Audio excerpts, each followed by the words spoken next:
Oiê, o programa já vai começar, mas eu tenho um recado importante. Se você me acompanha nas redes sociais, você sabe que eu tenho feito algumas coisas para ajudar pessoas trans em situação de rua, junto com a Casa Neon Cunha, que é uma instituição super humilde e super séria no ABC Paulista. Na semana passada, eu anunciei a live de 24 horas que eu vou fazer lá no canal do JujubaCast, apenas assistindo filmes do Nicolas Cage. Eu não sei se já tem link, mas se tiver, tá aí na descrição. Mas assine o canal do JujubaCast lá no YouTube, ativa o sininho, vai ser muito legal, vai ter um monte de gente legal participando, e quem fizer as maiores doações escolhe o filme que a gente vai ver. Agora sim, vamos lá, solta a vinheta.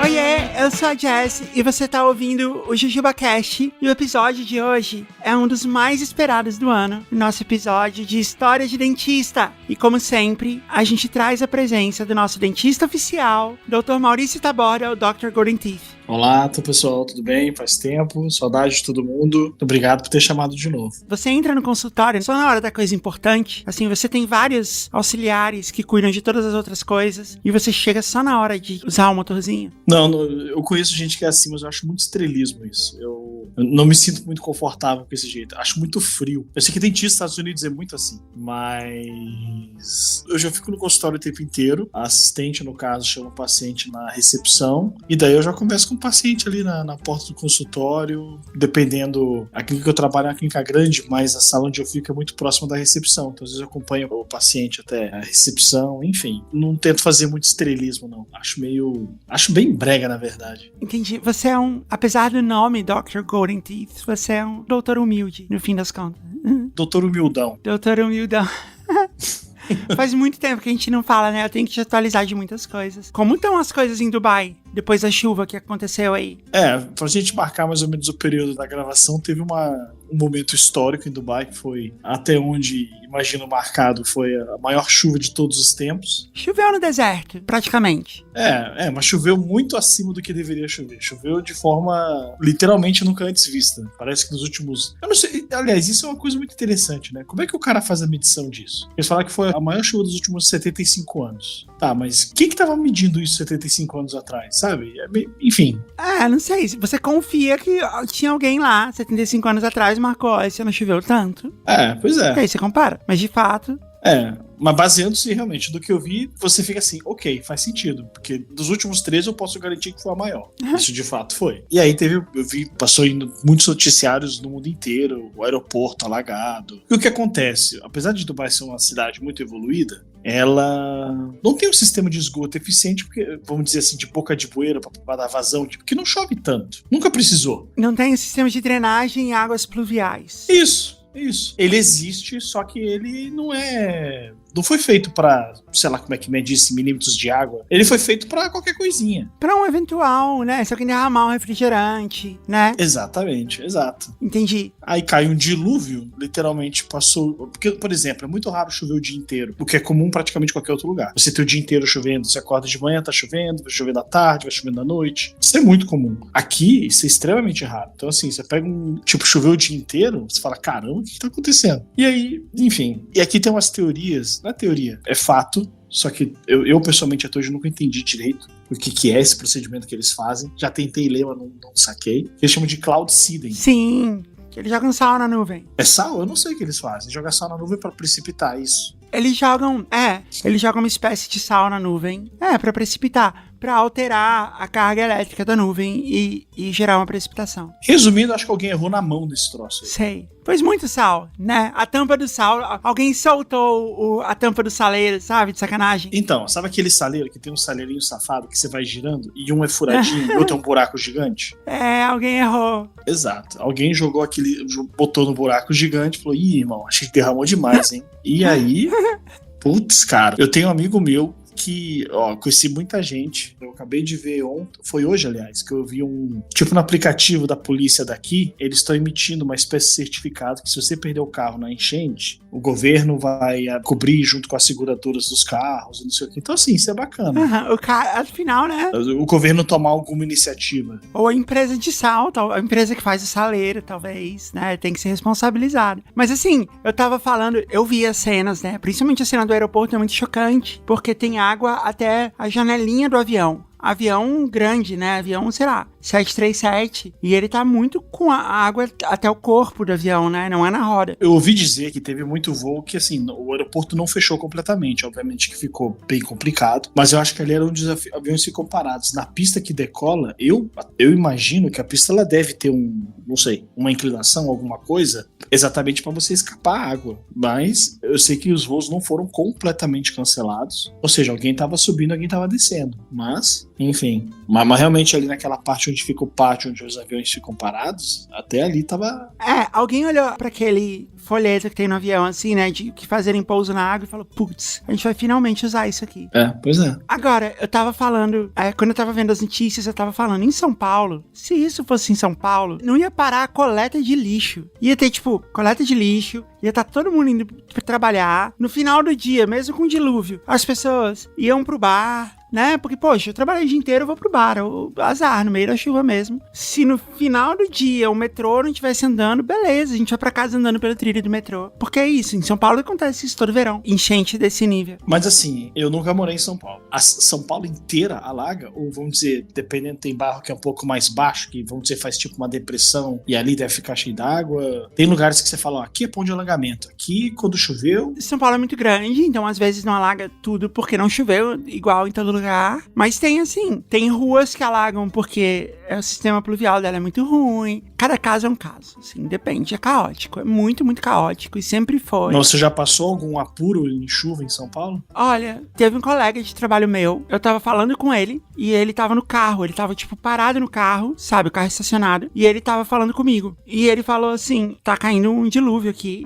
Eu vou esperar passar, vou ficar parado aqui enquanto a gente se fala, vou esperar passar pra sair. Aí passou um tempo, ele me falou assim, eu vou abandonar o carro, porque a água tá subindo muito rápido e eu acho que a água vai entrar no carro. Aí eu parei de falar com ele. Aí ele me disse que saiu do carro e foi pra um posto de gasolina que tinha do lado. E de lá, aí ele me mostrou o vídeo depois, do carro dele enchendo de água, depois o carro começando a boiar e batendo nos outros carros. Assim... isso deve ser desesperador. E de repente, assim, do nada. Já aconteceu de...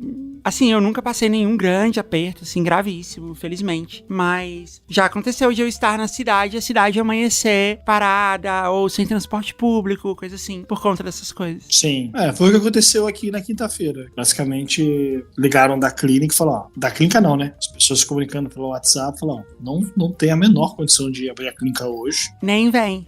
Nem vem. Aliás, a gente nem vai ligar porque os pacientes também não vão conseguir chegar. Bloquearam vários acessos de várias ruas por causa da enchente pra poder drenar a água e tentar... também tinha um monte de carro parado na cidade. Então, tava muito bagunçado. Qual a coisa que você acha que é mais diferente, assim, da vida em Dubai em relação à vida em Brasília, onde você morava, no Brasil? Nossa, mais diferente? Tô todo tempo aqui que eu acho que eu já... sei lá, não sei se tem alguma coisa que me surpreende ainda, mas... Você escreveu um livro, não foi? Sobre você se mudar. Me fala sobre o livro. A história do livro foi o seguinte. Ali no meio da época da pandemia, que obviamente, pra mim, trabalho ficou praticamente inexistente, porque eu não tenho como fazer nada home office, então não tinha o que fazer. Vamos dizer assim, o ostracismo me levou a ter que fazer alguma coisa. E uma das alternativas foi que eu comecei a escrever. A ideia começou porque vira e mexe, sempre aparecia alguém no meu Instagram, no Facebook, eu sempre tinha algum dentista me abordando a respeito de trabalhar em Dubai, o que eu poderia fazer, por onde eu começo. Algumas pessoas não tinham começado etapa nenhuma, outras já tinham alguma noção do que poderia fazer. E aí, dito isso, eu comecei um processo de... eu posso tentar, porque assim, em vez de você ficar meio que passando um texto aleatório para cada pessoa, dependendo do jeito que a pessoa te pergunta, eu falei, cara, eu poderia criar alguma coisa para meio que criar como se fosse um esquema, né? Tipo assim, olha, a minha experiência, pelo menos, que eu também não posso falar por todo mundo, mas a minha experiência foi assim. Então, eu fiz isso, não é a única forma, mas pelo menos as etapas burocráticas, vamos dizer, foi uma forma que eu encontrei de divulgar isso. E aí ficaria mais fácil. Quando alguém me perguntar, como é que você fez? É mais ou menos assim, cara, tá tudo aqui. Foi uma forma de resumir pra mim. Como eu tinha muito tempo livre... Entendi. De como você se habilitou pra trabalhar, pra exercer sua profissão no exterior. Isso, o livro ele começou com literalmente contar a história, do tipo, desde como que a ideia de Dubai surgiu, por que ela surgiu, o desenvolvimento da história, como é que foi o início, todos os altos e baixos. Porque, assim, toda a história, ou sendo humildão de novo, toda a história, vamos dizer, que é bem sucedida, quando você tá contando ela depois que já foi bem sucedida, fica fácil, assim, às vezes dá pra dar um ar de que foi simples, mas não necessariamente, né? Então, assim, teve vários tropeços, vários momentos de dúvida, vários momentos que eu pensei, agora não vai dar, vários momentos que eu achei que eu ia voltar pro Brasil. Enfim, teve os altos e baixos e eu relatei, vamos dizer assim, como é que foi a minha vida profissional, tipo, chegar até onde eu cheguei. E como eu escrevi o livro era 2021, foi exatamente os 10 primeiros anos. Outra coisa que eu fiz, eu tinha feito, algumas pessoas até usaram, eu acabei desenvolvendo um cursozinho online, aí sendo mais específico, no sentido de colocar os documentos necessários. Aí literalmente era uma aula, era uma videoaula explicando todos. Faz tanto tempo que eu não acesso ele, mas acho que foram 5 ou 6 módulos, uma coisa assim, explicando o passo a passo. Enfim, foi bem bacana. Pra mim foi um negócio, foi legal ter alguma coisa pra poder passar naquele período que eu até que não fui um dos dentistas que mais sofreu, porque teoricamente, primeiro teve um momento que tudo fechou e tá fechado e acabou. Aí as coisas foram abrindo devagarinho, mas em clínicas odontológicas ou clínicas médicas, durante muito tempo, procedimentos eletivos ficaram proibidos. Então era assim, é basicamente emergência. E aí emergência pra odonto vai ser quem faz cirurgia e quem faz canal. Basicamente é isso. Porque, tipo, fazer uma limpeza não vai cair como emergência. Quero fazer faceta, não é emergência, que usa aparelho da emergência. Então, praticamente só eu, o cara que fazia canal, e eu ia pra clínica. Mas, assim, era feito... ficava on hold, né? Tu não ficava na clínica. Porque também não tinha ninguém na rua. Então, assim, eu ainda consegui trabalhar alguma coisa. Mas, sei lá, se eu visse um paciente ou 2 por dia, era muito. E às vezes nem via ninguém. Foi um período complicado, né? E onde que a gente encontra o livro e o curso e tudo mais? Olha, o livro você encontra na Amazon. O nome do livro é Vencendo na Gringa. E em relação ao curso online, tem um site, que é dentistaemdubai.com.br, tá tudo lá. Inclusive o livro também tá lá. E assim, qualquer dúvida que as pessoas tiverem também, me perguntar no Instagram, eu vou orientando na medida do... Eu tenho 2 Instagram, né? Um Instagram é profissional e o outro é pessoal. Os 2 são abertos, só que o meu profissional é assim, é sanguinário. É lógico que é. É sanguinário. Então, assim, é engraçado ver as pessoas que me seguem, elas querem seguir o profissional, e assim, ela não foi feita pra, não é para os meus amigos verem, mas eu não fecho o perfil. Então as pessoas às vezes ficam colocando comentário, nossa, cara, o que você tá fazendo que você divulga isso? Eu falei, cara, não é pra você tá aí, para de seguir esse perfil. A gente vai colocar os 2 perfis na descrição do episódio, procura lá, segue Dr. Golden Teeth nas redes sociais. Se você é dentista e quer ser dentista em Dubai, quem sabe trabalhar com o Dr. Golden Teeth um dia, né? É possível. Tudo possível. Vai estar tudo lá na descrição. Deixa eu aproveitar que você tá falando do seu livro e eu vou falar do meu também. No ano passado, a gente fez o crowdfunding do Super Jujuba, onde a gente lançou o livro do JujubaCast, que a gente vai fazer com as melhores histórias, um livro super caprichado, que a gente já tá fazendo. E agora, tem uma novidade bem legal. A gente tá abrindo a campanha do Late Pledge do Super Jujuba. Late Pledge é o seguinte, quando você tem um crowdfunding, né, você tem que bater uma meta, e quando essa meta é batida, a gente produz o conteúdo que foi prometido.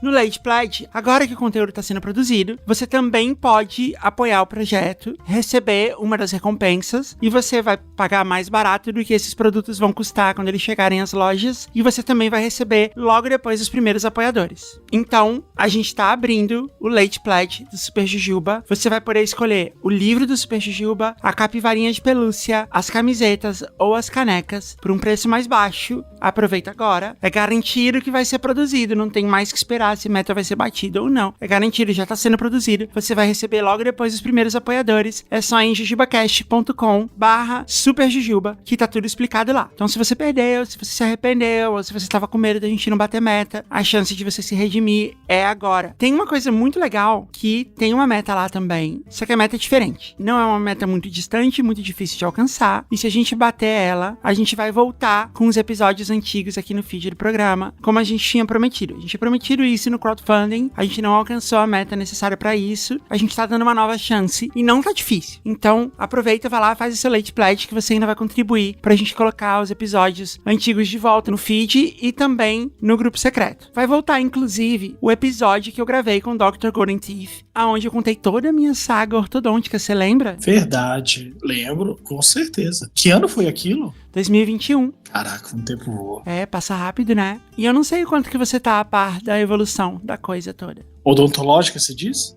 Do caso que eu te contei lá. Tu tem que me atualizar. Eu vou te contar. Nesse episódio, que pode ser que volte pro feed se a gente bater essa meta. Eu conto pro Dr. Golden Teeth um episódio inteiro sobre isso. Eu conto um monte de perrengue que eu passei a vida inteira. Foi praticamente o Dr. Golden Teeth no divã. Foi basicamente isso. No divã, foi muito isso, né? E foi feio também. Você achou umas coisas feias ali também. Então, assim... Não, sim. Teve vários momentos de falta de profissionalismo ali. Talvez por inexperiência, é difícil você julgar, mas sim. Então, eu conto que eu nasci com uma formação no palato. E aí eu conto todos os problemas que eu tive por conta disso. Eu conto todos... Eu também... Eu dei sorte também, né? Quer dizer, eu dei azar também. Eu encontrei alguns dos piores profissionais da odontologia de Brasília. Espero que nenhum deles tenha sido seu professor em algum momento. Enfim, não saberemos. E aí eu conto várias coisas, assim, de vezes quando eu era criança, de que eu fui atendida sem anestesia. Sim. E um monte de questões. Eu tenho uma agenesia de um dos meus incisivos. Sim. E ao mesmo tempo, eu tenho um 5º dente de siso. Então, assim, foi caprichada a história. Isso. Eu lembro que, assim, basicamente, quando a gente fez o episódio, você tava num processo de ortodontia. Até porque também tinha uma parte fonética que tava começando a afetar e tudo mais. Não, eu vou te contar. Só resumindo o que eu contei no episódio. Eu contei essa história toda e contei o quanto isso afetava a minha respiração. Porque eu quase não tinha espaço nos seios nasais.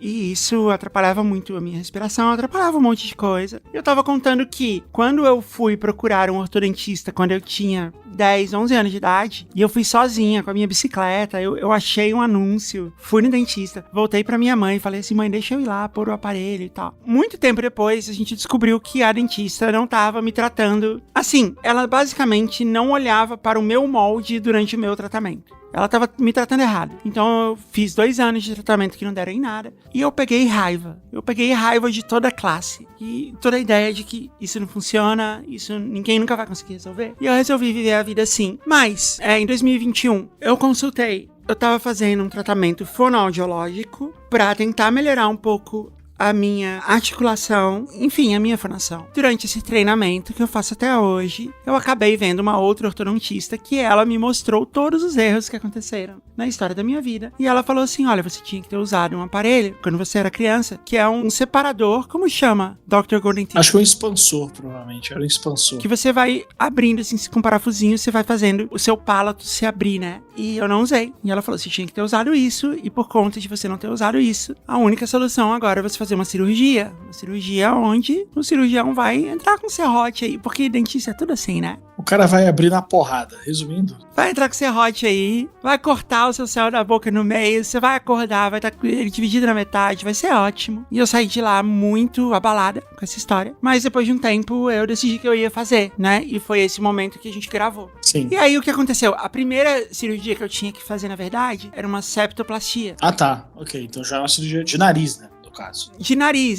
Porque, na verdade, eu tinha todo esse meu céu da boca, né? Esse palato ocluso, empurrou o meu septo pra todos os lados possíveis. Então, ele era todo torto lá dentro e todo tapado, eu não tinha espaço. E eu, basicamente, não respirava pelo nariz. Fiz essa cirurgia em 2022 e foi horrível. Foi uma das piores experiências que eu já tive. Recuperação de nariz deve ser foda. Não é só isso. É que, assim, os médicos nos Estados Unidos, eles têm muito pouca preocupação com o gerenciamento da sua dor. É assim, se você não tá morrendo, então tá tudo bem. Engraçado, porque eles costumam passar coisa tão forte pra coisa tão, entre aspas, tão pequena. A referência que eu tenho. Não, isso é uma ilusão. Eu saí de lá, fiz a cirurgia, saí do hospital no mesmo dia, não fui internada. Foi uma cirurgia sem internação. Saí de lá com um tampão em cada narina e um potinho de Tilenol. E sangrando até não poder mais. Não parava de sangrar, eu sentia o sangue saindo pela minha boca. E o médico falou assim, se tiver algum problema, você liga. Aí eu ligava e ninguém atendia. Caía numa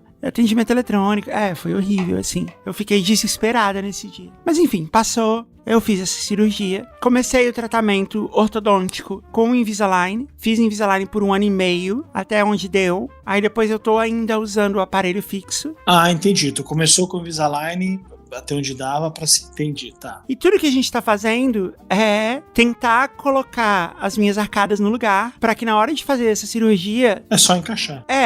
Tenha que cortar o mínimo de pedaço possível, porque inicialmente, sei lá, ia ter que cortar toda a minha mandíbula e maxila em 8 pedaços. Agora a gente tá pensando que vai ser só 2.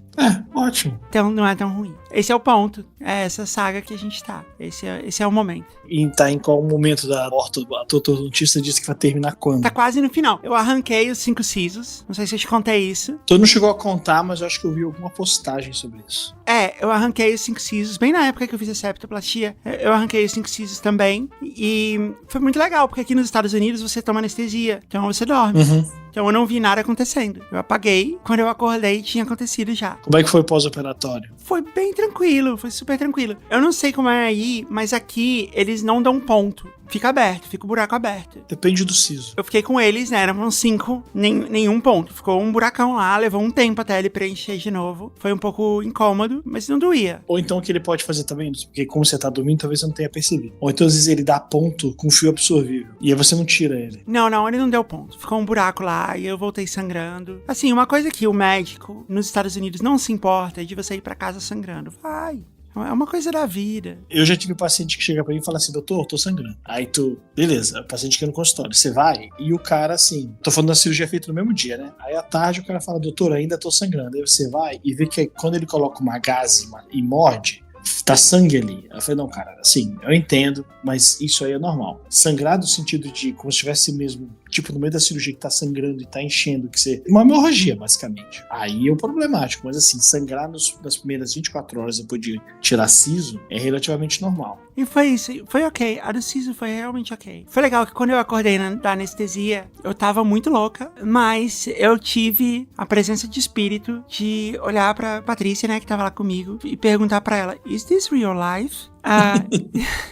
Não teve um meme disso, não teve? Um meme da... É igual do meme, o David After Dentist, que é um menininho, né, que ele... Isso.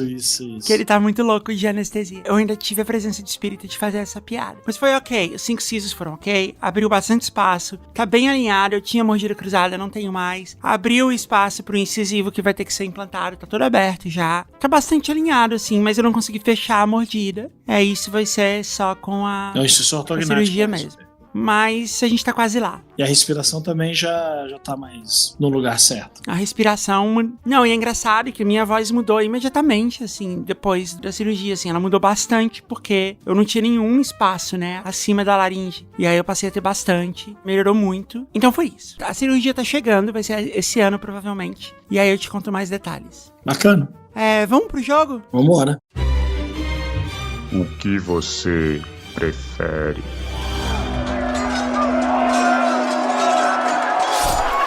Dr. Golden Teeth, você sabe que quando você tá aqui, só tem um jogo que pode ser jogado. Lá vamos nós. Nosso jogo é o que você prefere, versão medieval. E eu vou te apresentar, vai ser um pouquinho diferente dessa vez. Não é só sobre dentistas, a gente pegou a versão medieval médica mesmo. Porque a gente vai ter muitos momentos em que você vai ter que falar sobre as coisas sanguinárias que você faz durante as histórias. Então, a gente resolveu te poupar aqui no jogo. Beleza. E o jogo é diferente. A gente vai te apresentar um problema que acontecia em tempos medievais. E a solução para esse problema. Você vai me dizer se você prefere continuar com o problema, se você prefere a solução, ok? Ok. O primeiro é bem simples até. O problema é sífilis. Putz. Dr. Golden Teeth, uma novidade pra você tem sífilis.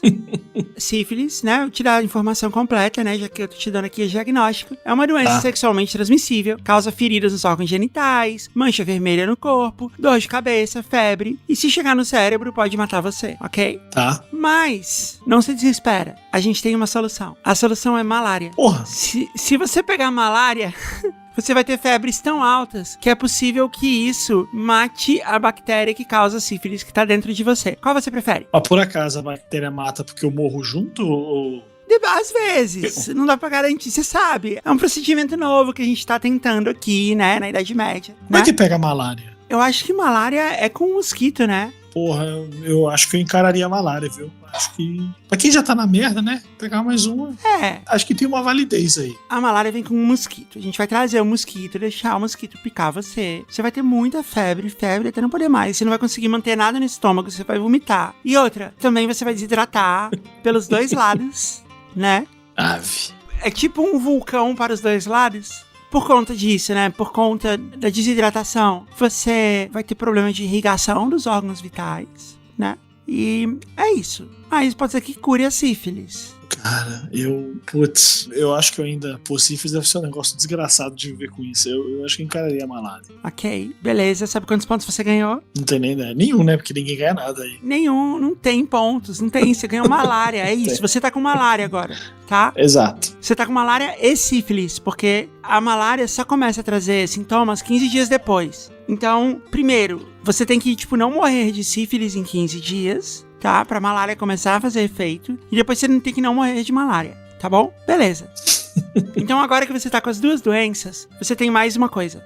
Asma. Desculpa te diagnosticar nesse momento, né? Que você ainda tá sofrendo com a sífilis e a malária que você pegou voluntariamente. Certo. Você tem asma agora. A asma é um bloqueio do canal respiratório que você tem. Sim. Mas, aqui no século XIX, a gente teve uma ideia, que é a seguinte. A gente vai colocar um peixe vivo na sua traqueia.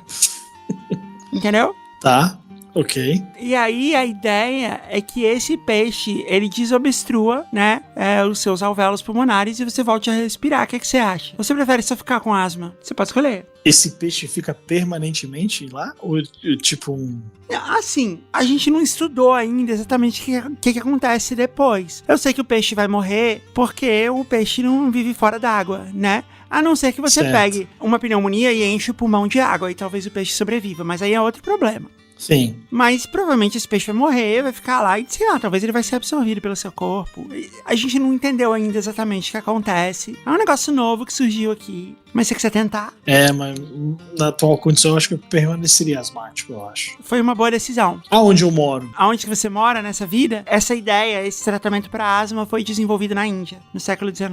Puta, na Índia? Peixe na Índia? Então, não, me deixa asmático. Foi uma boa decisão, porque descobriu-se depois que realmente não solucionava nada.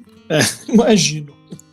Agora é o seguinte, uma das coisas, quando você veio aqui no nosso pronto-socorro, né, antes de você descobrir que você tava com asma e sífilis e agora malária, que a gente que aplicou em você, você tava reclamando de dor de garganta e dor de ouvido. Tem um tratamento novo aqui que você pode tentar. Não tem muito risco, tá bom? Então, eu acho que mesmo que não dê certo, né, tratamento novo, né, mesmo que não dê certo, não tem muito risco de acontecer nada com você, tá? Fica tranquilo. Suco de caracol. Alguns médicos aqui, né, da Associação Medieval, né, de Medicina, descobriu que a mucosa do caracol dá uma aliviada na tosse, sabe, na dor de garganta, né? Então, se a gente, moer um caracol aqui e você engolir ele, acho que vai dar uma melhor... Você vai sentir um alívio aí nessa dor de garganta. O que você acha? Olha, eu vou te falar o seguinte. Se fosse um processo um pouco mais asséptico do caracol, acho que é bebível. A gente pode ferver o caracol, se você quiser. Dar uma fervida no caracol ajuda. Ajuda, né? É que eu não sei se ferver ele vai tirar um pouco da característica da mucosa dele, né? Exato. Às vezes tem que ser...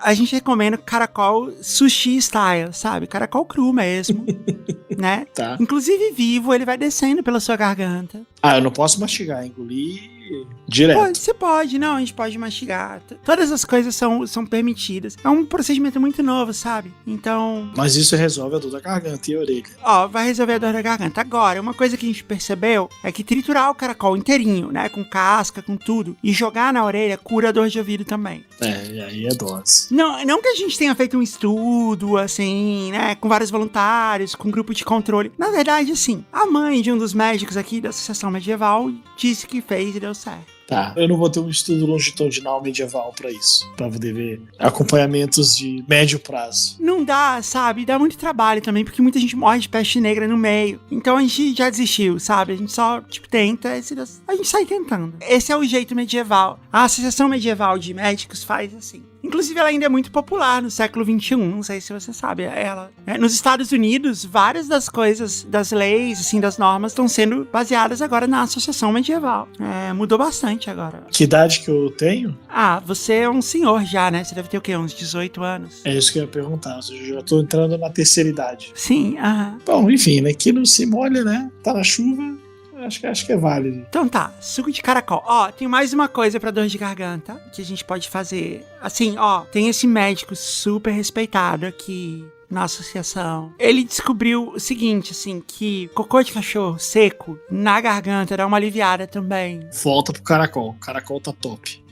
Então, cocô de... Você pode fazer os dois, tá? Tá incluso no preço.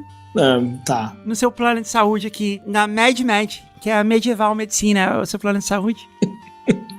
Você tá incluso, se você quiser. Cocô de cachorro, a gente inclusive pegou um agora, que tava ali na rua, fazia, sei lá, umas semanas, né? Porque não tem limpeza mesmo. Mas o que? É tipo um chazinho? Você põe numa redinha e molha na água? Não. A gente acha que quanto mais natural, melhor. A gente põe um pedacinho dele lá dentro. Ah, você chucha Aham. É que a gente não sabe exatamente como funciona, então pode ser que, tipo, esfregando, sabe? Eu acho que eu vou manter a minha opção só no caracol. Tá bom, última coisa, terminando aqui o seu check-up. Você falou que você tava com dor de dente, né? Provavelmente de tanto comer ossos, né? E de comer fruta. Na verdade, não sei. Provavelmente porque você andou do lado esquerdo da rua com a lua cheia. Isso também causa dor de dente, você sabe. Certo. Enfim, a gente descobriu uma coisa incrível aqui. Uma galera lá do Egito trouxe, que é, a gente pega um rato que já morreu, não é um rato vivo, né? A gente tritura ele inteirinho, vira uma pasta, a gente passa aí nesse dente que tá doendo, melhora na hora. Te garanto que menos de uma semana você não tá sentindo mais nada.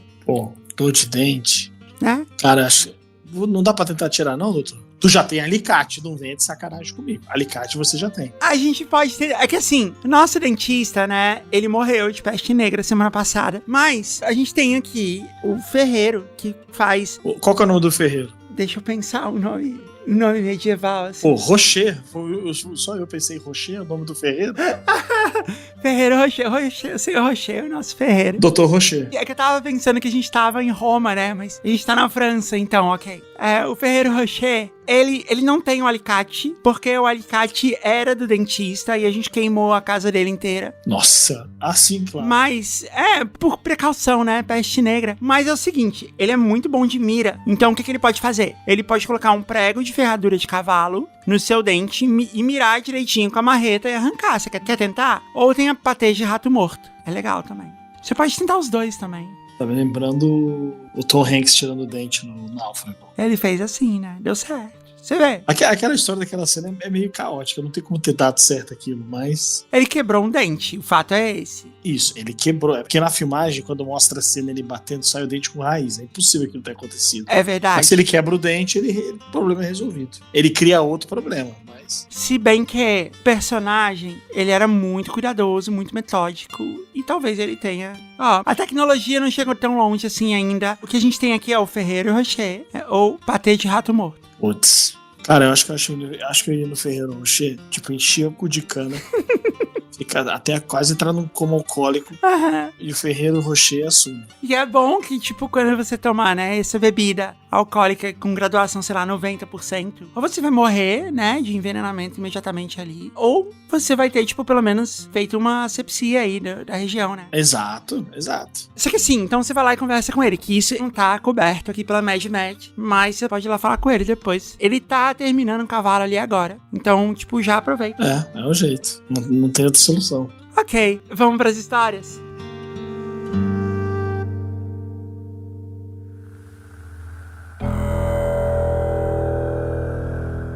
Dr. Golden Teeth, o mês de maio, você vai gostar disso. O mês de maio vai ser o mês dos episódios de ouro do JujubaCast. Como você é o nosso Dr. Golden Teeth, vai ser os nossos Golden Episodes. Mas... O mês dos episódios de ouro do JujubaCast. Vão ser 5 episódios, onde a gente vai recontar as melhores histórias do programa. Ah, maneiro. Vai ter a história do Bananinha, vai ter a história do Vagalume, vai ter a Carniça sobre Rodas, vai ter o Flalover, todas elas. Você pode ajudar a gente a escolher quais são as melhores histórias, fazendo parte do nosso grupo secreto. Custa só 20 reaisinhos. Quanto que dá isso em Dubai Dollars? Qual é a moeda em Dubai? Chama dirhams. Eles tentam colocar que eu acho que é dinar, né? Seria uma tradução, mais ou menos. Isso dá... Deixa eu pensar. Reais vai dar uns 12 dinares, vamos dizer. Uns 12 dinares. E o que você faz com esse dinheiro em Dubai? Assim, o que dá pra comprar? O que você pode comprar com 12 dinares? Deixa eu pensar. Você consegue comprar um McMuffin com um café no McDonald's, acho que dá. Então, ó, o custo de um café da manhã no McDonald's, que nem é tão grande coisa. Você pode assinar o grupo secreto e lá tem episódio novo todo dia. A gente voltou com os episódios novos todo dia. Acabei de gravar com o Rafael, inclusive, tá muito engraçado. Tem todo esse conteúdo lá. Você quer ouvir? Abre mão aí de um dia de um McMuffin com café, assina o grupo secreto e você vai poder não só ouvir todos os episódios, todos os dias, você ajuda a manter o JujubaCast no ar e você vai poder ajudar a gente a escolher as melhores histórias que vão compor os 5 episódios de ouro do JujubaCast. Tem outro motivo da gente estar fazendo isso agora no mês de maio. É que a gente tá voltando com o site do JujubaCast e também com o nosso wiki. Tá lá em jujubacast.com. Você encontra todos os episódios. Se a gente bater aquela meta que eu falei lá, os episódios antigos também. Tudo sobre o programa. Mas o mais importante, lá tem o botão Mande a Sua História. E a gente tá precisando muito de histórias. Então, se você mandar, tem muito boa chance da história entrar no programa. Entrando ou não, a gente publica as histórias no site pra você poder mostrar pras pessoas que você publicou. Tem tudo escrito lá direitinho, se você quer que os nomes apareçam ou não, se você quer ser acreditado ou não. Tá tudo lá bonitinho no site, como era antes. Tá tudo voltando ao normal agora. Bacana. É só em jujubacast.com pra assinar o grupo. jujubacast.com/grupo, custa R$20. Tem acesso a todo o conteúdo e você ajuda a gente a escolher as histórias dos episódios de ouro que vão começar em maio, a partir da próxima semana. Dr. Golden Teeth, você lê a primeira história pra gente? Vamos lá, vamos ler. Oi, Jess. Meu nome é Aline, tenho 32 anos e moro em São Paulo. Podem falar o meu nome. Descobri, entre aspas, o JujubaCast há aproximadamente 1 ano. E desde então maratonei todos os episódios e esse se tornou meu podcast preferido. Minha história pode se enquadrar no assunto histórias de dentistas ou histórias de quase morte, não importa. O importante é que eu quase morri porque extraí um dente. É muito parecido mesmo, na história de dentista quase morte, assim. É possível, é possível. Elas estão sempre uma ali junto com a outra. Ah. Só um adendo, nunca presenciei, graças a Deus, e também não conheci alguém pessoalmente, mas já li, vamos dizer assim, relatos de...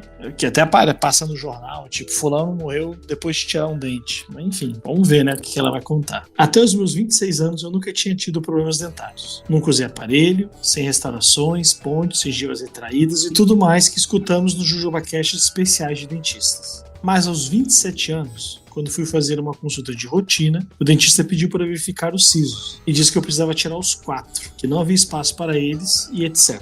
E é nesse momento que meus problemas dentários começaram. Dr. Golden Teeth!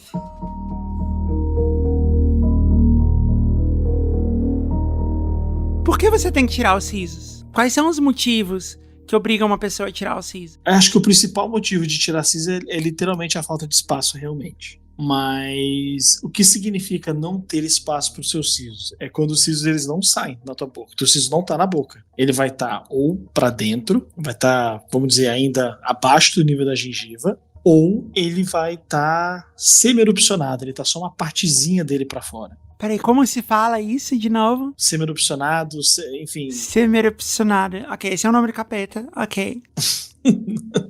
Enfim, nesses casos, principalmente quando o dente ele tá semi-erupcionado, que tá só uma parte dele para fora, é muito comum a gengiva não adere, né? Porque a gengiva ela só adere à raiz. A gengiva ela fica soltinha. Acumula muita placa ali, entra a comida por baixo, você nunca vai conseguir limpar aquilo. E começa a gerar uma inflamação. Então, basicamente seria esse o principal motivo de tirar siso. Agora, por exemplo, se a pessoa, por sinal, teve espaço, o siso veio e ele tá, vamos dizer, alinhado aos outros 2 molares, não é uma indicação de tirar siso. Na minha opinião, não é. Eu tinha os meus 5 pra fora. Eles estavam lá, bonitinhos, já há bastante tempo. Mas a tua mordida era muito fora. Então, até você conseguir acertar a mordida com siso. Então, é quase que assim, cara, vamos facilitar um pouco o trabalho e tirar esse siso do caminho, que pelo menos é 5 dentes a menos pra alinhar. Tem um pouco disso. Ortodontia até faz sentido nesse aspecto. Tanto que, por exemplo, ela tinha 27 anos. Bom, vamos lá, estamos botando o dedo no tratamento dos outros e é isso aí.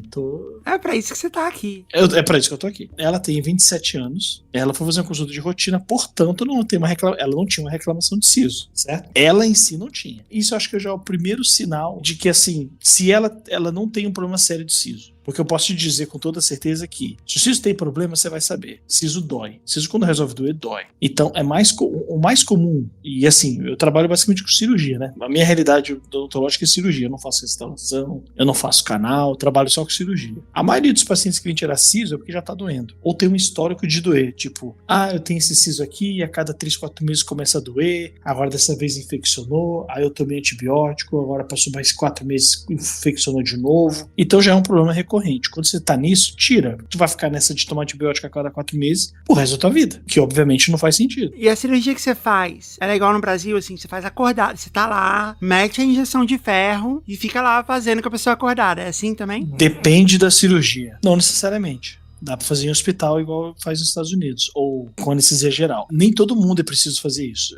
Assim, o que eu digo é o seguinte, acho que eu avalio duas coisas aí, risco e o psicológico do paciente. Tem paciente que sentar na cadeira, o cara já tá apavorado. Então assim, se o paciente é muito difícil de ser tratado, até pela ansiedade dele, aí você tem que fazer cirurgia no paciente anestesia geral, ou alguma sedação que o paciente esteja dormindo. Eu, por exemplo, teve um paciente que, por exemplo, você tá com o espelho, olhando o último dente, e a borda do espelho tocasse na língua do cara, o cara quase pulava na cadeira. Aí eu falei, meu irmão, deixa eu te falar um negócio, o siso do cara tava podre, tava doendo, e tu não tem outra alternativa de você fazer isso em hospital. Não tem condição. Eu não consigo nem olhar. Aí o cara fez cirurgia em hospital. Agora, por exemplo, um siso que o paciente tem uma dor, mas tá erupcionado, se o paciente é um cara tranquilo, porque assim, existe um risco da anestesia, acho que é importante dizer isso também. A anestesia geral, ele é um procedimento de uma complexidade importante. Tem muita gente que tem problema durante a anestesia. Então, assim, se eu acho que o paciente não tem necessidade de uma anestesia geral porque, não sei, porque o procedimento é simples, o paciente é tranquilo, aí a gente faz na cadeira. Aí tem alguns métodos que você pode usar para poder amenizar, tipo um óxido nitroso, né, que é o laughing gas, que é o gás do riso, para o paciente ficar mais altinho, fica meio besta. Então tem algumas coisas que se ameniza, mas o paciente ainda está consciente. Mas então, voltando ao caso da Aline, eu diria que eu acho que o primeiro ponto aí de divergência não era uma reclamação,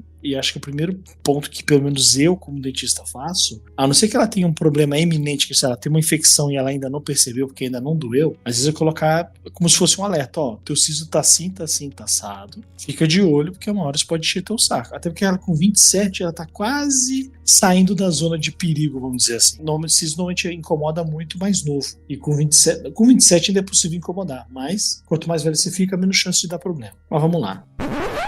Vamos ver o que aconteceu. Os meus sisos de cima estavam em posição adequada para serem retirados. Os de baixo estavam deitados e o dentista explicou que seria mais complicado e demandaria mais tempo. Beleza, já entendi que o de baixo está impactado, que está deitado, e o de cima é um dente normal. Então sugeriu tirar os dois do lado direito primeiro e depois os dois do lado esquerdo. Eu concordei porque, afinal de contas, ele era especialista, né? Enfim, julgamos que sim. É o que dizem. Retirada do primeiro siso. Agendei para extrair os dois sisos do lado direito e o dentista começou pelo de cima, que estava mais fácil, só que naquele dia ele estava atrasado e a assistente demorou. E quando ele terminou, já não dava mais tempo de tirar o de baixo. Rapaz, enfim, vamos lá, segue o jogo. Fui para casa com aquelas recomendações de repouso, gelo, sorvete, ficou tudo bem. Então tá, ela ia tirar dois de um lado só, tirou só um de cima, que era o fácil. Mas não aconteceu nada no de baixo, né? Pelo que ele tá dizendo aqui. Ele não começou e parou no meio. Não, sim, não, claro. Ele estava atrasado e aí eu também não sei quanto tempo que ele marcou para fazer a cirurgia dos dois, né? Enfim, mas melhor precavido do que tentar se acelerar. Então, enfim, beleza, acontece. Atraso de agenda acontece. Enfim, retirada do segundo siso. Quando retornei ao consultório, o dentista sugeriu que fizéssemos do lado esquerdo e começássemos pelo dente de baixo, que era o mais difícil. Novamente, só aceitei a sugestão do especialista. Mas ele demorou aproximadamente 4 horas para tirar esse dente. Aí já é maluquice, tá? Ponto. Já é maluquice. Se é um especialista, já é maluquice. Sabe quanto tempo eu levei pra tirar os meus 5 sisos? Você é anestesia geral, eu vou chutar. 40 minutos. Não é exatamente anestesia geral, é uma sedação, né? E anestesia local. Endovenosa, né? E anestesia local, não é anestesia geral. Eu tava numa cadeira, eu não tava numa maca. 5 sisos, quanto tempo? Tá, 5 sisos, se for rápido, 30 a 40 minutos. 15 minutos. Vai tirar os 5?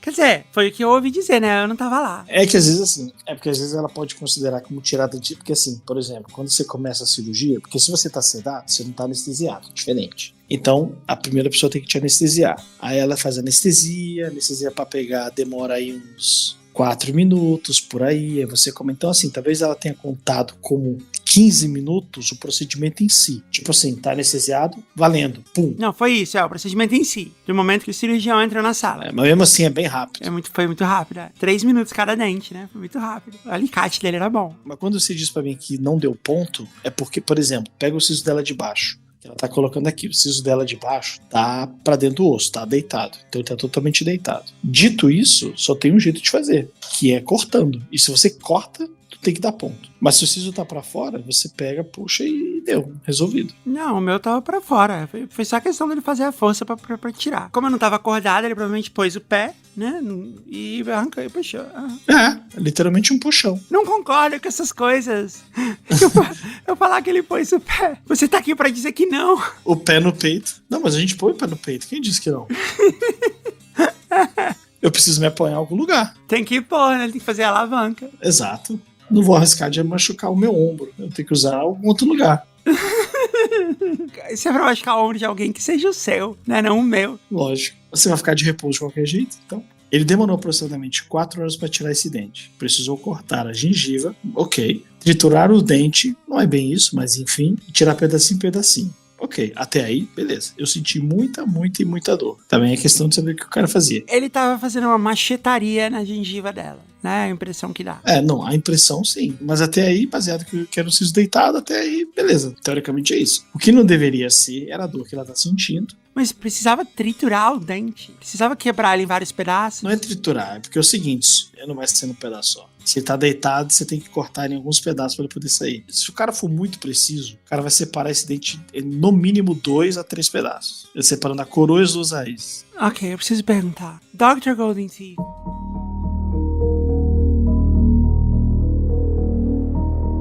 Como que você separa o dente que tá interno, deitado dentro da gengiva em vários pedaços? Broca.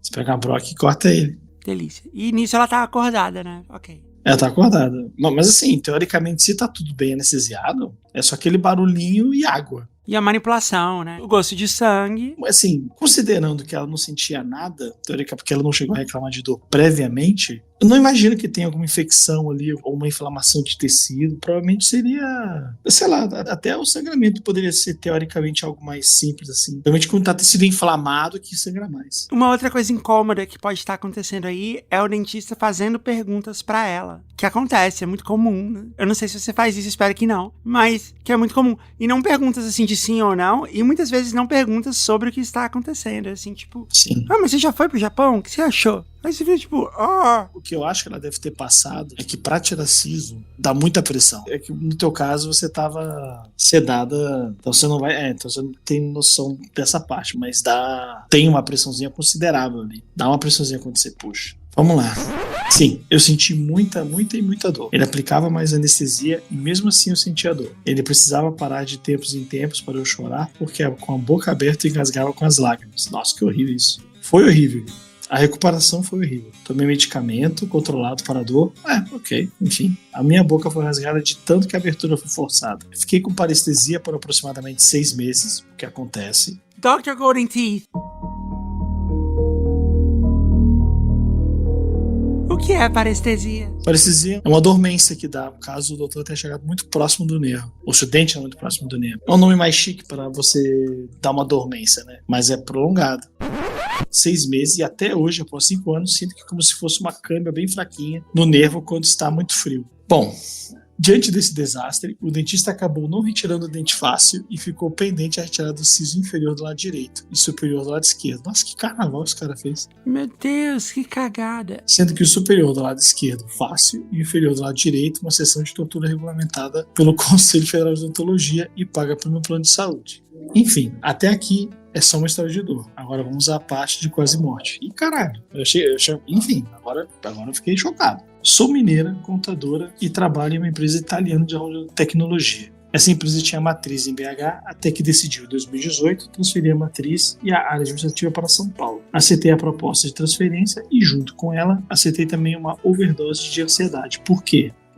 Eu não podia contar para ninguém da empresa sobre a mudança até uma data X, que apenas algumas pessoas receberam proposta pela transferência. Então todos os meus colegas seriam demitidos. Putz. 2. Eu já não morava com meus pais há muitos anos, mas eles moravam na cidade do lado e isso me dava uma sensação de segurança por eles estarem próximos. Eu não conhecia ninguém em São Paulo, nunca tinha morado longe da minha família e teria que fazer novos amigos. É o processo de mudança, né? Até aí é isso aí. Com a ansiedade pela mudança aumentando a cada dia mais, decidi que precisava resolver todos os assuntos pendentes que eu tinha em BH. Todos aqueles assuntos que a gente tem que resolver, mas deixa para a última hora. Tipo exame de vista para trocar os óculos. Todo mundo sempre está precisando trocar os óculos. Renovar a carteira, ia vencer quando eu estivesse em São Paulo. Já haviam se passado mais de 2 anos desde a última extração, mas eu não quis ir ao mesmo dentista. Que bom. Eu conversei com uma conhecida que fazia doutorado na área de odontologia e ela me explicou que a parestesia não quer dizer que foi negligência profissional. Olha aí, o Dr. Golden Teeth também já falou sobre isso. Falei? Não lembro, mas enfim. Mas eu não quis arriscar. Olha a influência que você tem na vida das pessoas. Tá vendo? Você tá maluco. Meu Deus, o que eu tô fazendo? Enfim, o novo profissional que encontrei passava muita confiança. Era professor de universidade renomada, vários diplomas na parede, isso é brega de um nível, um consultório muito organizado e ele foi muito atencioso comigo. Disse que o dente que estava deitado precisaria de mais tempo, beleza, normal, e por isso iria marcar uma tarde inteira para mim. Sobre o dente mais simples, perguntou se eu queria tirar o dente naquela hora. Eu aceitei. Sério, eu tô errado em aceitar que os profissionais sugerem? Não, né? Teoricamente não, assim, o que você vai fazer? E não demorou nem 30 minutos. O dente saiu inteiro, não senti dor, saiu pouquíssimo sangue. Foi lindo. Mas como eu não tinha combinado com meu chefe nada de folga repouso, voltei para o trabalho. No outro dia, eu trabalhei normalmente. Eu trabalho no escritório com ar-condicionado, isso é praticamente repouso, né? Olha, eu diria que sim.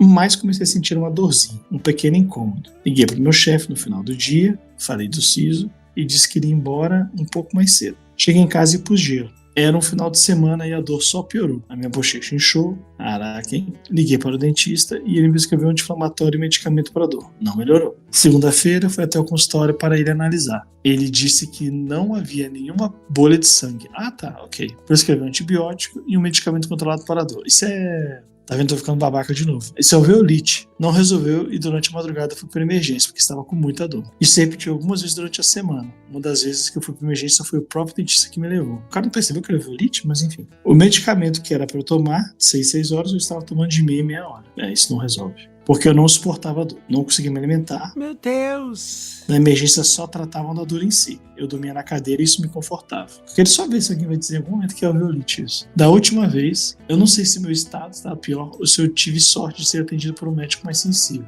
Mas aqui está o resumo. Eu tive uma infecção por causa do dente extraído e o meu organismo não combateu a infecção. Será? Enfim. Nem com antibiótico. Meu sistema imune estava fraco e a infecção foi para o sangue. Deu uma sepse. Nossa senhora. Havia tanto pus na infecção na boca que foi preciso fazer 3 furos, caralho, entre meu pescoço e meu queixo. Pra fazer drenagem, né? Pra drenar. Lembra que era o dente superior, né? Para drenar o pus por fora, porque a infecção estava descendo em direção à minha garganta e estava perigoso tampá-la. Ficaram os canudinhos drenando para o meu queixo. Caralho. Realmente foi bem pesado. Ai, não. Não. É muito Mad Max. Fiquei no UTI 5 dias. Caraca. Realmente, foi um absurdo mesmo. 2 deles entubados, acordado. Tomei morfina. Se vendesse sem receita, eu compraria, sério. Realmente. É outro nível de medicação. Tomei antibióticos mais fortes e combinados na veia, que combateram a infecção. E, como sabem, sobrevivi. O dentista me ligava todos os dias. É bizarro entender por que isso aconteceu, porque isso não é muito comum, não. Ela disse que ela tava com uma imunidade muito baixa, alguma coisa assim, né? Mas... O dentista me ligava todos os dias, me visitou no hospital, disse que se eu quisesse levar a fiscalização em seu consultório para analisar a seleção do material, livros, eu poderia ficar à vontade. Conversei com um pouco Maxilo que me atendeu no hospital sobre isso e ela disse que era uma decisão minha, que não existe um motivo para o que aconteceu comigo, que foi a forma do meu organismo reagir, mas que eu tinha direito de investigar. Já tive várias reações físicas ao estresse e ansiedade, queda de cabelo, manchas no corpo, espinhas em excesso, mas infelizmente essa baixa imunidade foi mais uma. Decidi que aconteceu porque sim. Saí do hospital numa quinta e mudei para São Paulo no domingo seguinte. Essa quase morte não atrapalhou em nada meus planos. Ela escreveu aí, contém ironia. Estou morando aqui desde então e tentei ir ao dentista mais uma vez, mas não rolou. Fiquei super ansiosa, fui deixando para depois, e não fui. Ela ficou com o siso ainda, né? Ainda tem o siso lá. E é o difícil, é a deitada. Que o gêmeo dele me rendeu uma boca rasgada. Que o vizinho de cima me rendeu uma experiência de quase morte. E aí, vocês tirariam? Dr. Golden Teeth, você tiraria esse siso? Se eu fosse ela, me colocar no lugar dela, provavelmente não. Se não estiver doendo, eu não teria feito pela experiência. Mas... depende do que eu via na radiografia, né? Mas em tese, não. Aline, se um dia você estiver em Dubai, procura lá o Dr. Golden Teeth. Deixa ele dar uma olhada, quem sabe. Me manda a radiografia que eu respondo o que eu acho. Mas olha, eu achei legal que o dentista, mesmo ele se sentindo meio culpado, né, da história, ele não sumiu, foi com ela no hospital, visitou no hospital, manteve contato. Se fosse aqui nos Estados Unidos, esse cara ia sumir, mas de um jeito, tipo, bloquear em todas as redes sociais, mudar de nome, porque é tudo assim. considerado nos Estados Unidos, se o cara te bloqueia na rede social como paciente, tu já processou ele, já, teoricamente, porque aí é... Pois é. Mas eu imagino que o cara também deve ter ficado bem perturbado, porque isso não é... Isso que ela passou não é comum, não. Então, mas tem assim, tem um profissional que fica perturbado e que é distância, tipo, não, resolve lá e fica torcendo. E tem outro que, tipo, tá lá, tipo, não, agora tô aqui até o fim. Eu acho que essa foi uma atitude boa dele. Sim, com certeza. E aí que você vê a importância da formação da pessoa, de onde ela se formou. É por isso que o diploma da Alura vale tanto. Você viu esse momento da Alura chegando? Não vi. Me pegou de surpresa. É uma das coisas que a gente sempre fala, né? Que o certificado da Alura, ele vale muito, porque muitas das pessoas que estão no mercado hoje são profissionais que se formaram na Alura. Então, quando eles veem que você se formou na Alura também, vale muito a pena. Mas é o seguinte, a gente não fala mais aqui os motivos. Não sei se você ouviu os últimos episódios, Dr. Golden Teeth, mas assim, a gente não fala mais os motivos pra você estudar na Alura, porque são muitos, atrasa o episódio. Então, eu criei um site, alura.com.br/promoncão/JujubaCast, tem todos os motivos lá. O que a gente tá tentando pensar é criar novos motivos pra estudar na Alura. Você consegue pensar um novo motivo, assim, um motivo diferente desse que a gente sempre fala, sabe, de diploma, de carreira, upgrade? Qual uma coisa que poderia ser muito legal que podia acontecer na Alura, por exemplo? Trazer a pessoa amada em 5 dias. Trazer a pessoa amada em 5 dias. Você pode criar um script pra isso, né? Ou criar um programa pra isso. Na verdade, vai ser até mais fácil, porque estão abertas as inscrições para a imersão de inteligência artificial da Alura em parceria com o Google Gemini. É um curso completamente novo, completamente inédito, feito em parceria com o Google, para você aprender a usar inteligência artificial do zero. Ou seja, vale para todas as pessoas, vale para gente de todas as profissões, porque inteligência artificial pode ajudar em muitas coisas, inclusive, quem sabe, trazer a pessoa amada em 5 dias. Ou, quem sabe, encontrar um dentista melhor, talvez. Não sei. Pois é. Como você sabe, imersão, curso gratuito, inédito, não tem pegadinha, não é o tipo de curso, você vai fazer a primeira aula aqui, aí você tem que pagar. Não, ele é gratuito, inédito, do começo ao fim. Você vai desenvolver um projeto do zero com a API do Gemini e com o Google AI Studio. A única coisa que você tem que fazer é se inscrever. Se inscreve no link que tá aí na nossa descrição, pra você mostrar que você é um Jujuber, pra você mostrar que você se inscreveu por aqui. Não perde. Essa é a imersão mais importante de todos os tempos. Inteligência artificial com o Google Gemini. E conta pra gente depois o que rolou.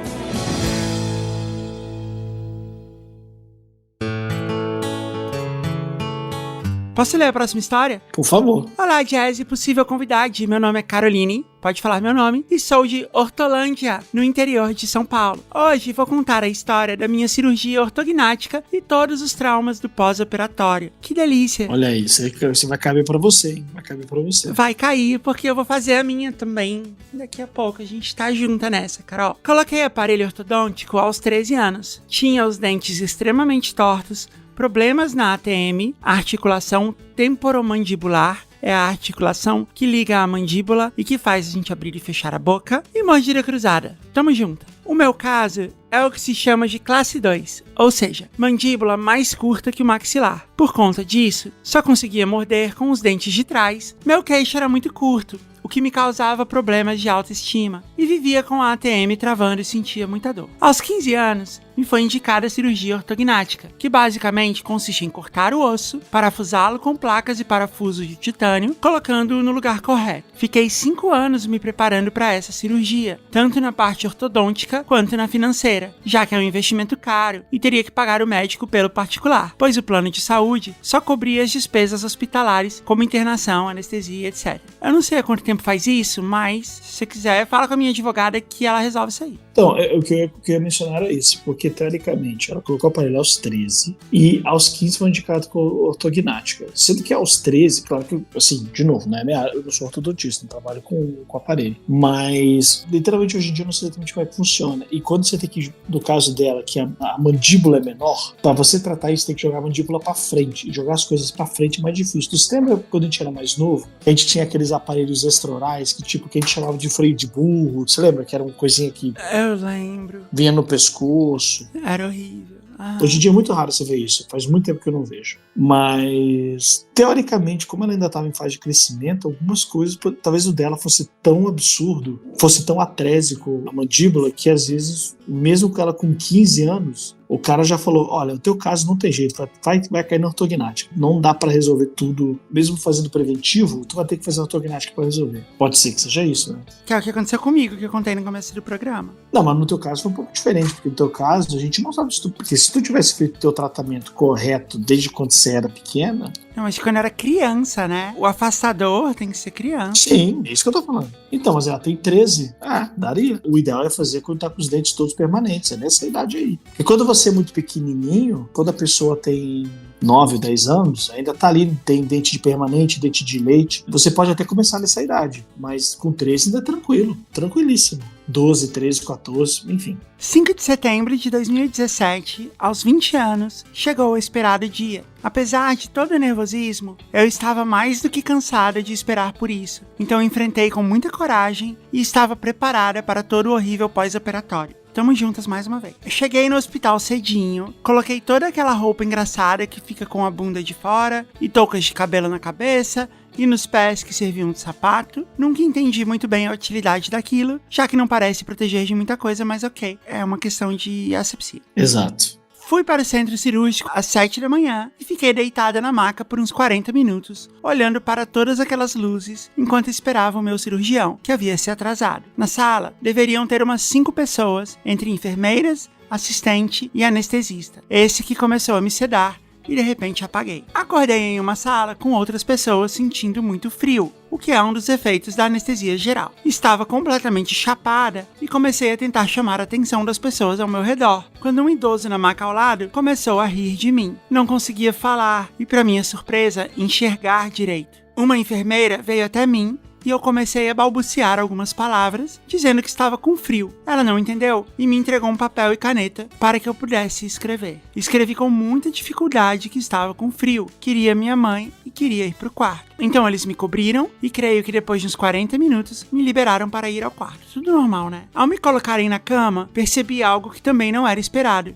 Tinha um tubo de borracha saindo de dentro das minhas pernas. Ah, tá. Ela tava com uma sonda. Isso. Eu levei um puta susto e me disseram que era a sonda urinária. Fiquei brava, pois ninguém havia me avisado desse detalhe. Ela tinha que ter sido avisada. O único detalhe pode ser assim. Talvez tenha alguma diferença entre países, mas aqui, se a cirurgia for levar menos de 2 horas ou 2 horas e meia, não coloca a sonda, não precisa. Até porque o paciente está de jejum. Mas se durar mais tempo, coloca a sonda. Aí eu não sei se o cara, em tese, na cabeça dele, imaginou que a cirurgia fosse durar menos e não colocou, e quando ele viu que ia durar mais, ele teve que colocar. Tô só supondo. Pode ter sido uma decisão ali na hora, né? Não sei se era por conta de estar drogada ainda, mas toda vez que eu me mexia na maca, achava que a sonda havia se desprendido e que estava vazando xixi em tudo. Mas ainda bem que nada disso aconteceu. Nunca se preocupa. Assim, se a sonda soltar, você vai sentir. Ela tá muito lá dentro. E assim, não tem como ela sair sem você sentir. E na verdade, seria melhor se isso fosse possível.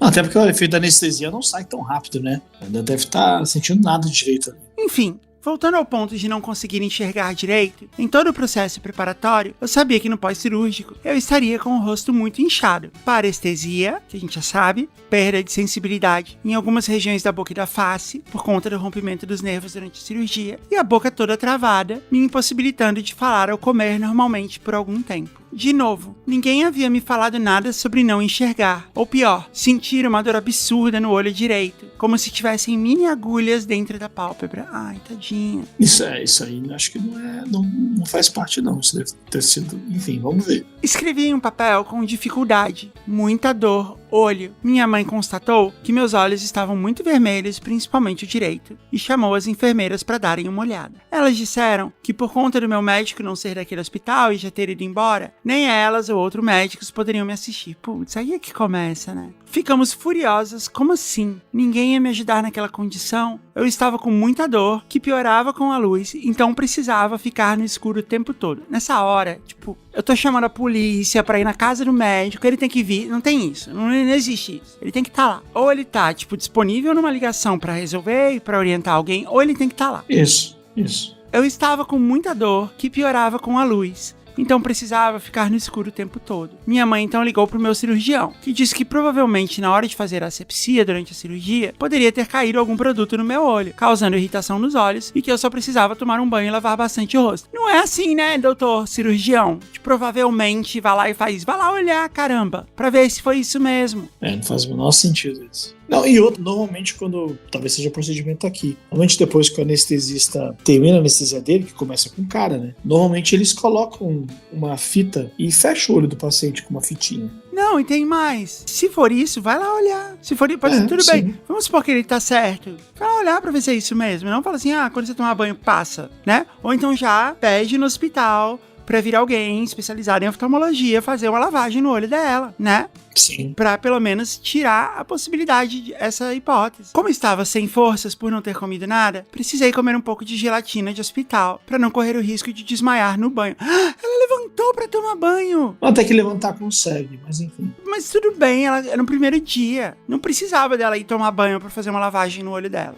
No mesmo momento que a engoli, acabou voltando em formato de vômito com muito, mas muito sangue. Em uma cirurgia dentro da boca, você acaba engolindo um tanto de sangue mesmo, já que eles não conseguem sugar tudo. Então, esse vômito era esperado, apesar de nojento. Levantei com muita dificuldade, tomei o banho mais triste e sofrido da minha vida, com uma sonda e fios de soro pendurados em mim, precisando lavar o rosto, sem nem ter forças para levantar as mãos. Meu rosto estava cheio de curativos e sangue seco, e tocar o inchaço... Mas ela não podia, desculpa, ela não podia ter lavado o rosto sem tomar banho? Enfim. Pois é, não, uma lavagem no olho. É só alguém chegar com uma gaze, com um soro fisiológico no olho dela. Não precisava nem ter levantado. Mas quando a gente é paciente e não sabe das coisas, a gente faz isso, né? A gente vai obedecendo. Gente, não façam isso. Não, é muito difícil você questionar o cara nessa hora. Encrenquem com o cara, liga na casa dele, se ele não atender, liga na polícia, manda na casa dele. Começa a tratar assim, sério mesmo. E se meu cirurgião que vai fazer minha cirurgia estiver ouvindo, é bom você saber. Meu rosto estava cheio de curativos e sangue seco. E tocar o inchaço dava uma sensação horrível, uma agonia que não sei descrever. Era horrível, mas mesmo assim, com ajuda, consegui lavar o rosto e os olhos. E nada. A dor simplesmente não passava. Minha mãe, então, precisou ir até a farmácia que tinha perto do hospital, comprar colírio e soro fisiológico para tentar lavar meu olho com mais abundância, que era uma coisa que uma enfermeira podia ter feito, né? Sendo que são coisas que tem no hospital. Tá no carrinho dela ali. Pois é. O que também não resolveu. Já era quase noite quando as enfermeiras disseram que minha mãe teria de ir embora, pois não poderia passar a noite comigo, já que eu era uma... Ah, não, tá de sacanagem. Aqui tá de sacanagem. Sério mesmo. Não era pandemia. Era pandemia? Deixa eu ver. Não. Era bem antes. 2017, não. Não, tá de sacanagem. Já que não poderia passar a noite comigo, já que eu era maior de idade. Ela então contestou e foi falar com a assistente social do hospital para explicar que eu não teria condição de me deixar sozinha naquela situação, já que ninguém estava me ajudando além dela. Por sorte, a assistente social foi a única pessoa sensata daquele lugar infernal e liberou que minha mãe ficasse ali comigo. Que hospital é esse, né? Que açougue é esse onde você foi operada? Após uma longa noite de dor, sono picado e mais alguns vômitos sangrentos, a manhã chegou e junto dela veio a minha alta. Minha alta! Fomos do hospital direto ao consultório do meu cirurgião, que pediu para me analisar. Ao meu ver, ele me deu uma bronca por não ter escovado os dentes e foi muito claro ao dizer que se eu não mantivesse a higiene bucal impecável, eu poderia pegar uma infecção e ter que realizar a cirurgia novamente. Deus do céu. Fala sério. Fala, Dr. Golden Teeth. Supondo que você é o inspetor do Conselho Geral de Odontologia e você tá analisando o caso desse senhor, o que é que você fala pra ele? A abordagem tem que ser um pouquinho melhor, né? Porque isso aí realmente é complicado. Fazer assim, tem que manter higienizado depois do procedimento cirúrgico? Sim, mas, por exemplo... Tem que manter. Mas ela tá abandonada. Um bochecho já resolveria, por exemplo. Pois é. Considerando a situação que ela estaria. Ou auxílio, né? Ou uma enfermeira que venha fazer isso junto com ela, né? Porque ela tá com medo, né? Ou mesmo o cirurgião tá lá e acompanhar, já que foi ele que fez a cagada. O problema é que não é exatamente fácil escovar os dentes em uma boca que não abre e que está inteiramente costurada na parte interna. Mas o medo falou mais alto e entendi a situação. Então ele analisou o olho novamente e disse que não era nada. Logo iria passar aquela dor e me dispensou com uma lista de medicamentos. Ai, tomara que não seja nada mesmo. Apesar de ter acabado de passar por uma cirurgia tão agressiva assim, eu não sentia dores no rosto, talvez por conta de não ter sensibilidade no rosto, somado aos medicamentos fortes que tomava. Porém, meu olho parecia que estava piorando. Então, fui para um outro hospital aquela noite, onde uma médica muito gentil do PS pingou um colírio anestésico, que ajudou com a dor por algumas horas. Fez um tampão no olho direito, que era o pior, e me disse para procurar uma oftalmologista de emergência no dia seguinte. Como era feriado, azar pouco é bobagem, né? O único lugar que teria esse atendimento aqui na minha região era uma clínica particular em Campinas, que não era barato. Explicamos a situação para o oftalmo, que disse que provavelmente deixaram meu olho aberto durante a cirurgia, que foi de 5 horas. E após me analisar, constatou que minha córnea estava toda arranhada. E daí vinha a dor excruciante que eu sentia. Nossa, eu tô aliviada de que foi só isso.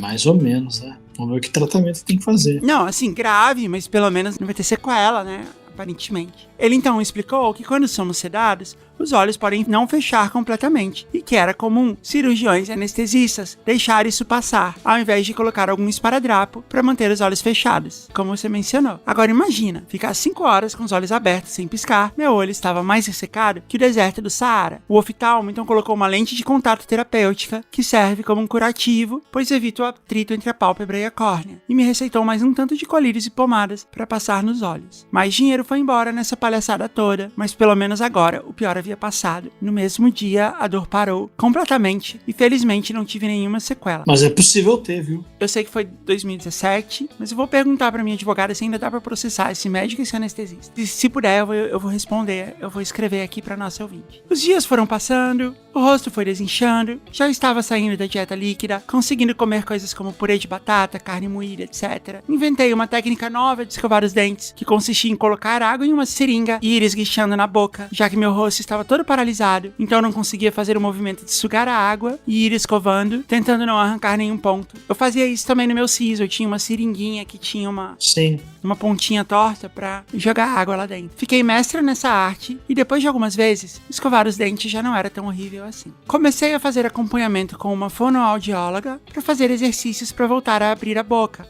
posicionar a língua, ajudar com o desinchaço e a parestesia. Depois de um mês, já estava praticamente recuperada, mas somente em janeiro eu havia desinchado completamente, voltado a ter toda a movimentação da minha boca e a sensibilidade havia voltado quase que completamente. Quando que foi a cirurgia? Em setembro, ela falou? Foi em setembro. Caraca, a dela foi muito grande mesmo. Hoje, 3 anos após a cirurgia, ainda não tenho sensibilidade do meu queixo e lábio inferior, o que não me atrapalha em nada. Provavelmente não vai voltar, porque pra você cortar a mandíbula do jeito que ela cortou, inevitavelmente atingiu o nervo. Que é igual aquele nervo que a gente viu da vez passada, a parestesia, em ortognática muitas vezes é permanente. Não me atrapalha em nada, além de às vezes não perceber que estou babando, mas no geral, estou muito satisfeita com os meus resultados, tanto estéticos, que me ajudaram a recuperar a autoestima, quanto de saúde. Agora eu tô com medo e com vontade de chorar. Só fui tirar o aparelho ortodôntico em outubro de 2018. Tive algumas complicações no meio do caminho, como a vez que estava com a ATM tão deslocada e fora do lugar que começou a pressionar um nervo, resultando em uma dor de cabeça absurda que durou 5 dias e não passou nem com morfina.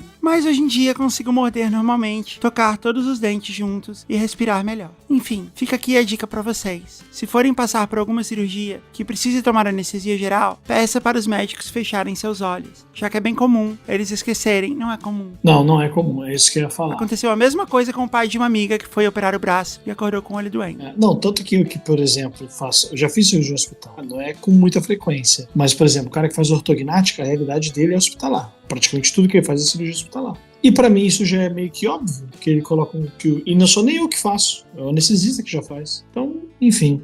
Ai, mas não é esse o medo que me deu. O medo que me deu foi ela não voltar a ter sensibilidade no queixo. Ah, tá, entendi. Pra cirurgia ortognática, se a cirurgia é mandibular, dependendo de aonde que vai ter que ser feito o corte de osso, aonde que avança e tudo mais, não é tão incomum a parestesia.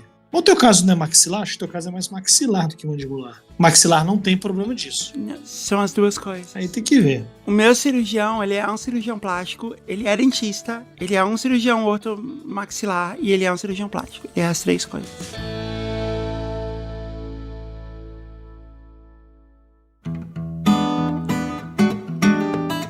Dr. Golden Teeth, Maurício Taborda, muito obrigada por você estar aqui de novo com a gente. A gente brinca com toda piada de que dói, de que dentista faz a gente ter dor, mas na verdade é muito legal. E você ajuda a gente a desmistificar bastante coisa e a se preparar para as coisas que a gente vai ter que fazer. É sempre muito bom ter você aqui. Eu agradeço, obrigado por estar aqui mais uma vez no JujubaCast. Quando precisarem de mim ou qualquer coisa, é só avisar. Tamo por aí sempre. E pra você, ouvinte, obrigada por ouvir o programa de hoje. Lembrando sempre que tem muito mais conteúdo como esse todo dia lá no grupo secreto do JujubaCast. É só em jujubacast.com/grupo, custa baratinho. E você ajuda a manter o JujubaCast no ar. Tem muito conteúdo muito legal. Todo dia, útil. mas todo dia. A gente vai colocar os créditos agora, como eu sempre peço. Prestigia quem faz esse tanto de podcast pra você. Ouve até o final, que tem piadinha depois, igual em filme da Marvel. Você vai ver. O JujubaCast é uma produção da Parasol Storytelling. Tem um monte de gente que trabalha aqui e que torna esses podcasts possíveis. Tem a nossa equipe de Branded Content, a Mayara Freitas, o Jardel Araújo, o Vitor Emanuel, a nossa equipe de produção, a Tiara Castro, o Felipe Xavier, o Bruno Azevedo. A produção executiva é de Mariana Mafra, que sou eu, e a Patrícia Mafra. Para esse episódio, a gente contou também com o sound design e a identidade sonora do Roberto Oxman de Aragão, as ilustrações do Bran Souza e a edição da Jess Correia.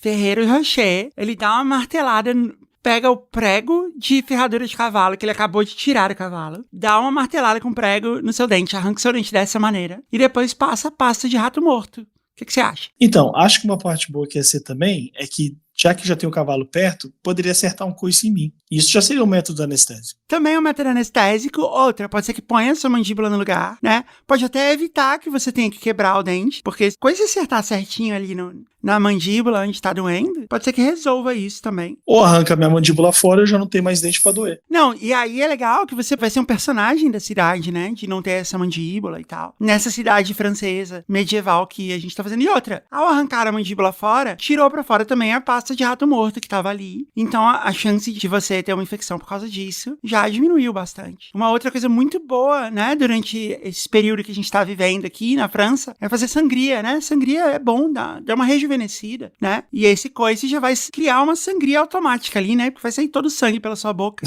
Só vi lucro. Como poderia ficar pior? E aí, depois de tudo isso, a gente pode te levar para um novo método que a gente criou de extração de pedra nos rins. Você quer saber como é? Não, pra mim já chega. Eu não sou o Joseph Klimber. Pra mim já chega. Acabou. Pra mim já deu.